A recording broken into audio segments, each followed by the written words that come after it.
Hello, everyone. My name is Leila Cobo. I'm the VP and Latin Industry Lead for Billboard, autora de Decoding Despacito. Have to throw that out there. But today I am with a mega superstar of the Latin music industry, Rebeca Leon, the founder and CEO of Lionfish Entertainment. It's a content production studio, also manager to Rosalia, Saint Pedro, and Lunay, and last but not least, Billboard's Latin Power Player of 20. Thank you so much, Leila. It's always a pleasure to talk to you and be with you. And I love that Latin lead. I like that title that you have. That's good. That lead word is good. I'm not sure what it means, pero bueno. I like it. I'll take it. Again, talking about Latin leads, just to recap for those who may not know you, right now you're Rosalia's manager. You've been her manager. You really plucked her from when she was just starting to do her new album, and kind of propelled her to this superstardom. You did the same with J Balvin a few years back. And everyone wants to know, what is your secret sauce? Well, let me just start with saying you don't do anything alone, right? So there's always like huge teams behind all of these success stories, and each of them has a different team. And I think everybody plays a part in the success story, and just like everybody plays a part in failures, but we don't really talk about those as much. But I think the secret, there's no secret. It's about, I think you're going to probably find this answer for me for a lot of things. It's just about authenticity. I think each of them is super unique in their own respect and had something different to offer than anything else that's out there, and I think when you find that kind of conviction from an artist who really understands who they are and where they want to go, and and you see them as something so unique, obviously you have to believe, right? There's not a world for me where Rosalia does not become the biggest female artist of all time. That's going to happen, and that's how I feel about everybody I work with. I feel the same thing with Lunay. I think he's on a massive trajectory to superstardom, and Pedro definitely has, something that for me, como me mueve la fibra, his voice is so unique, and his perspective is so different that it inspires me to, get the world to notice it, Now, there are a lot of artists. Authenticity, I think, is one of those things that is kind of undervalued. I mean, people think of it as a concept and they don't really apply it to their music or to their being. That's right. It takes courage. It does. Mm-hmm. So how do you tread that fine line, y con tus artistas también, of that fine line between authenticity and what people will want? Because there's right. I think it's a balance. Then you're going to be a very niche artist, no? Right. I think it's a balance. It's funny. I had a really long conversation today with Jose Cedeño. We're talking about Pedro, about this very, very thing, where it's like, there has to be a balance between, the, giving people what they want, and showing them something they never expected, How do you think that? I think it takes, I think the artist has to give you that, right? I don't do that. The artist has to say, this is important to me. With Rosalia, it was obviously always flamenco. She's an experimental artist, and that she doesn't ever do anything in genre. She's always going to reinterpret and do it in her own way, which is what makes it authentic. But then it also, I think it's a really interesting question, because it's a balance, between, taking chances. And I think being authentic takes a lot of courage, and it requires everybody in the boat to take courage, to have the courage to do it, because you're doing something unexpected, right? And something that's not quote unquote mainstream. But I think there is where you find the artist, there is where you find the depth to the artist. The charts are the charts, and the charts consist of whatever it is happening in music at that moment, right? But that's not, in my opinion, how you build an artist. you can have 100 number ones, and if you're not really connecting, you know, and like hitting culture, doesn't matter. You know what I mean? So how do you know you're hitting culture? And this is, I think, a key question to ask you, because really when you worked with Balvin, Balvin was not Balvin. Balvin was in Colombia. He was only about to release Seis AM. He was definitely not a household name. So, but he was still Jose, right? I mean, like he's always been that person. It was just, you have to find the right people to bring that. And I think what attracted me to him was, you know, his conviction that he could break, you know, he could be a Colombian artist to do reggaeton and break and be global. You know, he really wanted to not only break into Latin music as a reggaetonero, but he also wanted to take reggaeton to the global stage. You know, that was a big vision. So vision is important to you. 100%. It's all you can't get there if you don't know where you're going. You know, you have to have the path clear in front of you. You have to know where you're going. But I think the same thing, you know, with Rose, it's like, you know, she was so different than anything that I had ever seen. And it was like, you know, and you call her alternative all the time. Like, you know, it was left of center. And I just felt like she was so special. Her voice was so incredible. Her energy was so powerful that how could it not work? You know, it doesn't have to look like everything else and sound like everything else to penetrate. Look at Billie Eilish, you know, look at the success stories of today. You know, it's people who really, really are honest with themselves and produce music that reflects that. I think those are the ones who create the culture, not reflect it. So we've talked a lot. No, we've been talking right now about the artist. Now I want to talk about the manager. Mm-hmm. So you actually have great relationships with some of the great Latin managers, with Walter, with Pepo, yes, and with Fernando. So many, yeah, so many. And I know that you guys support each other a lot. Having said that, how are you different, Rebeca? What's your style? What's your management style and your style of doing business? You know, it's funny that you say that, because I was thinking about that the other day, because somebody said to me, like, because you're nothing like Walter, and I'm like, no, I'm not, and like, he's amazing. You know, and he has, and what I love about all of this is that we are all different and we have all had such big success stories. And it's kind of like the same thing with music. I think you have to be genuine, you know, like you can't lie about who you are, try to be something you're not. You know, I have a way of working that reflects my personal values and my mission, right? And everybody's is different. And so I think you have to honor who you are always, and like what matters to you. Everybody has different upbringing, different experiences that kind of shape you and, you know, create your values. And like, you know, for me, like I'm more of like a less is more. I learned that, you know, I had a bigger roster and now it's smaller because I go all in and like I want to be involved in the minutia, and I'm not, you know, I really am always like all in on the artist, you know. And I don't know what anybody else's method is. Like, I don't know how they do it, because, you know, we don't work, as much as we're all friends, we don't work together, you know. But I know that whatever their method is, it works for them. And I think it's just about really being authentic. There it is again, you know, like you can't, I think anybody who knows me and knew me 25 years ago, I'm like the same. You know me, Leila, my whole career. You know me when I was an assistant and I used to call you to put Jorge Pino on the phone. I'm the same, right? It's like, I think you always have to just honor who you are, you know, and in that, I think in being genuine, you really connect more with people. And I think when you're a manager, you have to connect with the artists and understand what they're trying to do, and then be able to transmit that to other people and get them to get on board with you. You know, you have to sell the vision, you know? And I just don't know how to do that if you're lying or if you're faking it. I think that all has a very short expiration date. You can only fake the funk so fucking much. I'm also sure you must get a lot of times the comment, "Oh my God, pero estás muy intensa, Rebeca." Like you get that? Yeah. And how do you manage that? I say, you're welcome.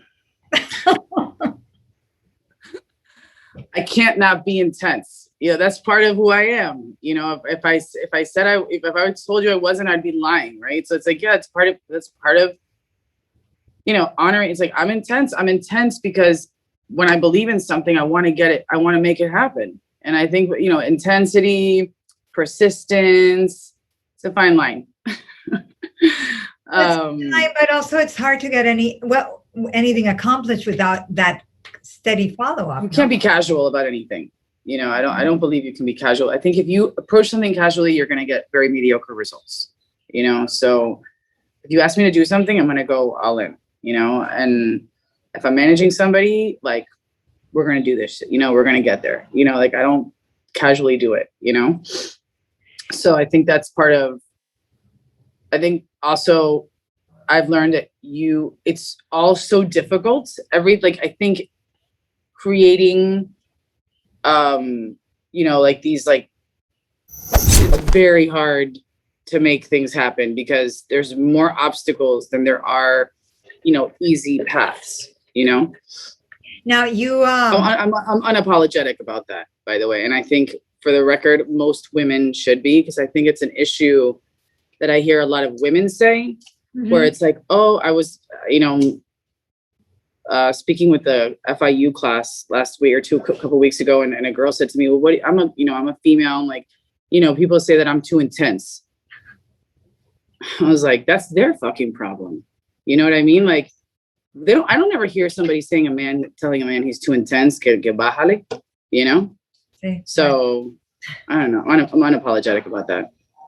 Good. I think that's something a lot of women, me included, have to learn. Yeah. So to be unapologetic about it. I would love for you to compare a little bit, not the careers, but the moments in time for Rosalia and for J Balvin, because I think you got them both at similar moments in their career where they had shown the promise, where they had music that was exciting, but where they definitely had not taken off in a big way. Right. So how were those two moments different? I would say Balvin was about 7 years ago? Yeah. I mean, they couldn't have been more different, you know? It's interesting because I think it was way harder for Rose, you know, because what she was doing was so far left of center. You know, it wasn't anything like what was happening in like mainstream, the Latin world, the Spanish world, or any world for that matter. So being a female, I think also there's not a lot of females in the business, unfortunately. Being somebody who produces and writes and creates and comes up with video treatment, you know, concepts, and, you know, works her ass off on choreographies and, you know, every little detail, like she's so in control of her life. And I think a lot of people aren't used to having women be the boss of every single thing. So, you know, definitely we've had our challenges, you know, getting there, and people not wanting to give her the respect, not giving her credit on songs, you know, all those things we kind of been through and stuff. So without question, the Rosalia path has been filled with way more obstacles than anything else I've ever done. But the success is so much sweeter. But does it also have to do with you talk about her music being left up center. Balvin was doing reggaeton at a time when reggaeton was like, you know, like really. Yeah. No, Jose definitely was avant-garde in his moment. You know, it was, he forged a path. I mean, he was a pioneer for like the whole Colombian, you know, urban movement, you know, it was definitely a moment, you know, for him to, you know, again, I think, but the music that Sky and Mosti and Bull and him were making at that time, it was so fire, right? It was like sophisticated reggaeton, you know, it was next level. You know, I think for a lot of people, it's what kind of brought the wave to be so global. And I think, you know, I've thought about this a lot, like Sky, you know, having, you know, spent so much time in the US and gone back to Colombia with like that kind of like hip hop, sound in his ear, and like applying that kind of aesthetic, if you will, to his style, I think really helps sophisticate, what they were doing. And like, it was a watershed moment.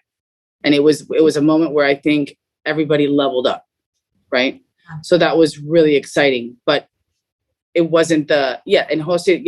And listen, the first couple of years we didn't do featurings because nobody wanted to give it to him. It was like he was earning his stripes as somebody outside of the Puerto Rican world. And we decided like, let's not do feature. So we did Jinsa for a year. We worked Ahí Vamos a whole year. Worked Jinsa a whole year. Today that would never happen, right? Like you can't work a song for a year. But we did that, and it was just to prove like that he could stand on his own 2 feet and make, people kind of respect him on his own. And it was amazing, to see like the tide turn and him really get to the top of the game, a lot. But it's like the music that they were making wasn't left of center. It was fire, so it was a different kind of momentum that you had. Like, you know what I mean? Like Rosalia to this day doesn't have a lot of songs that are like radio songs, right? Like it's like Jose did, like we had hit after hit after hit after hit, you know what I mean? And so really not interested in radio, it seems to me. I wouldn't say she's not interested. I think she's interested in being authentic. Mm-hmm. There it is again. And I think that if that hits radio and everybody connects with it, amazing. But she's not gonna water it down, or change it or just be insincere in her musical journey just to get airplay. Now, an artist that forget any new artist, any artist today, what do they absolutely have to know to do at a very practical level that they wouldn't have had to even think about 5 years ago? They wouldn't have to think about with what? I'm sorry? 5 years ago. Okay. Fucking TikTok. It's like social media. Like it's definitely, it's not an option anymore. I think, I don't know, maybe 5 years ago it wasn't an option, but there were less, things you had to do. Now it's like, it's a full-time job, is like social media and connecting with your fans. And like, I think TikTok is something that's like clearly one of the most powerful tools out there. And it's the hardest thing for artists to do. So that's really, it's definitely, it's a conversation all the time, right? Because you want to do it right. And, it's a specific language, how to use TikTok, right? So I think that for me, there's a couple of basics. Like if you were to ask me, like, what do you need? Like for me, in my opinion, like to make it, it's like, if you have all of these in place, then you can kind of manage all the challenges that come. And I've come to realize that I look for as somebody who thinks like an athlete.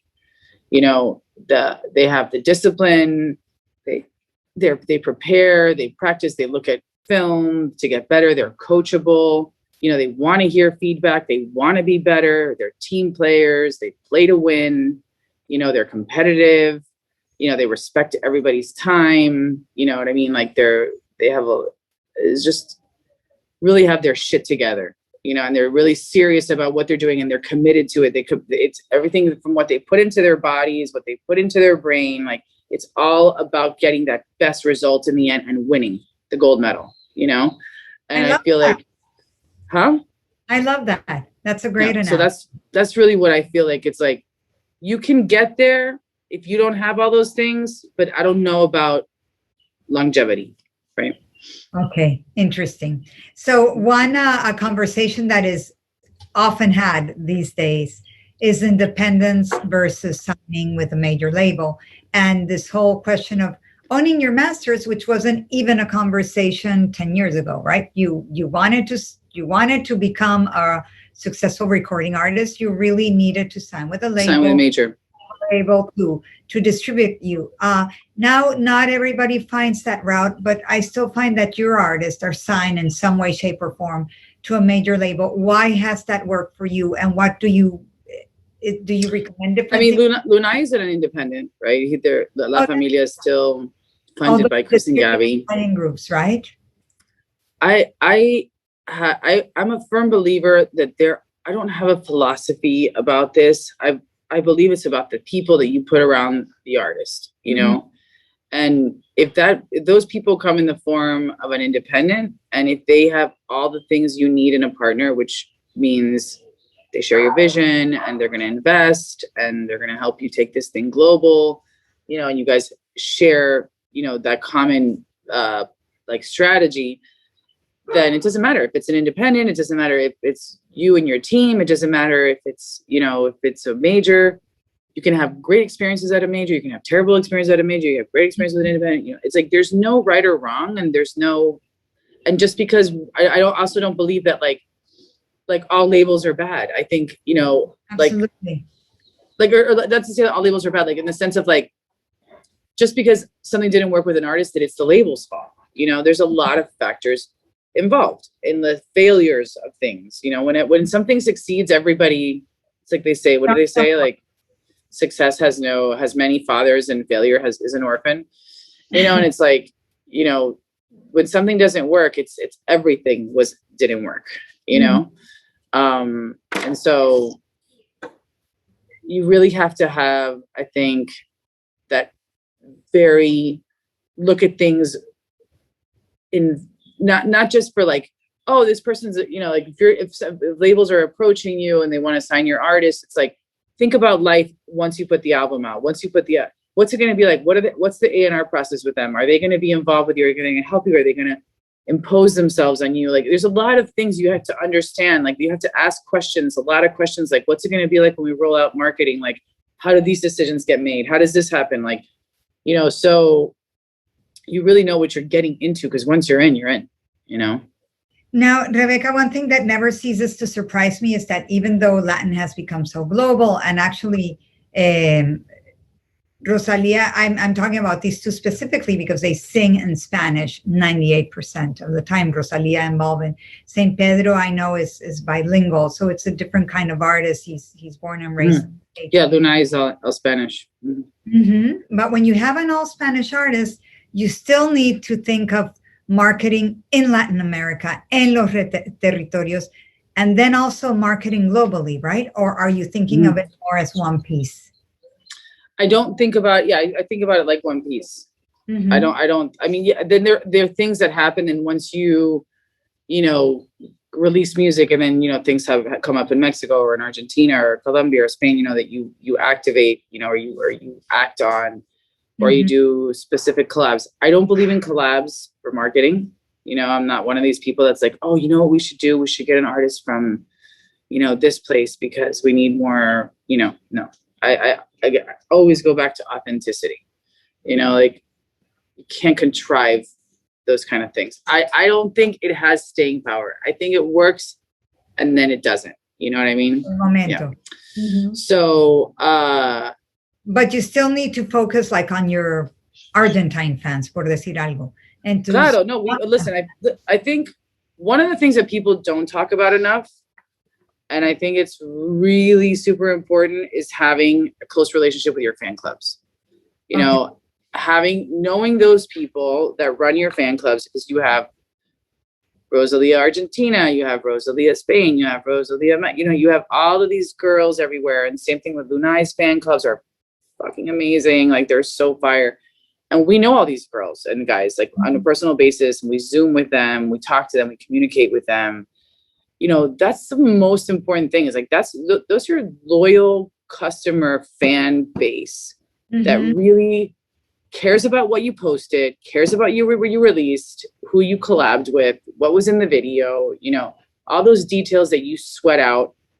You know, we get lost in like media stuff and like, you know, critics, and it's not that it's not important, but, you know, we're here for the fans. You know what I'm saying? And the ones who show up in the concerts and pay, you know, put their asses in the seats and pull money out of their pocket to go see your artist perform are the fans. So we really spend a lot of time working on that. That's a good point, especially now that you have social media. That's the thing, is they're at your fingertips now, you know, and when you want to get a buzz going and you have some news that you want to spread, like, dude, they're the ones that post it everywhere, you know, like, they're so undervalued, I feel like, in the Latin music business. Like, we don't do enough to really cultivate those relationships with them, to like, you know, hook them up with merch, you know, like do, you know, get them access to tickets first. Like, I've been on all ends of careers, you know, highs, lows, you know, beginnings, ends. And what keeps you there after the hype is that relationship with your fans. Like, every artist is going to have the, right? Like, if you're lucky and in your best case scenario, you're going to have the big boom. But then what? That boom doesn't last forever.